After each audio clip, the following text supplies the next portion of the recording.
हाय, hello, नमस्कार. मी तुमच्या सगळ्यांची लाडकी रेश्माच किचनमध्ये तुमचं स्वागत करते. एकदम वरतून खुसखुशीत, क्रिस्पी आणि आतमधून अशी गोड, एकदम कडेपर्यंत भरलेली आपण खव्याची पोळी बनवणार आहोत. चला तर मग बघूया ही खव्याची पोळी मी कशी बनवलेली आहे.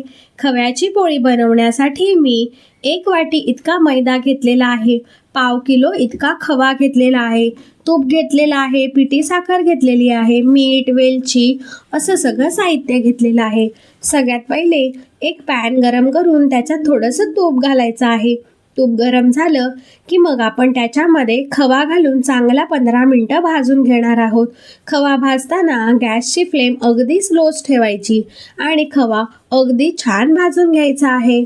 खवा भाजून झाला की तो थंड होऊ द्यायचा आणि मगच त्याच्यामध्ये साखर घालायची.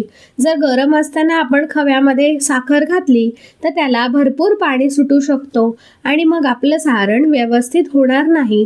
म्हणून साखर घालताना ही दक्षता घ्यायची की खवा पूर्ण थंड झालेला असावा. आता मी इथे थोडंसं मीठसुद्धा घातलेलं आहे आणि पुन्हा एकदा छान परतून घेणार आहे. मग खवा परतून झाला की आपण पीठ मळायला घेऊया. त्याच्यासाठी मी पिठामध्ये थोडंसं मीठ आणि 2 चमचे इतकं साजूक तूप घातलेलं आहे आणि थोडंसं पाणी घालून अगदी लवचिक मी दाखवते त्याप्रमाणे पीठ मळून घ्यायचं आहे आणि त्याला अर्धा तास रेस्ट करायला ठेवायचं आहे. तोपर्यंत आपला खवासुद्धा छान थंड होतो.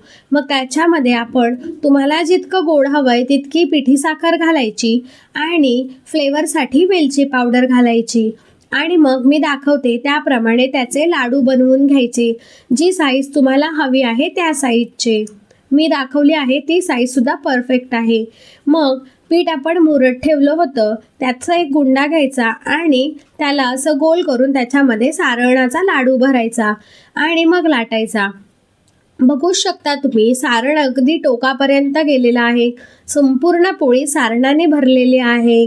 अशा प्रकारे एक पोळी लाटून झालेली आहे, ती मी भाजायला ठेवलेली आहे.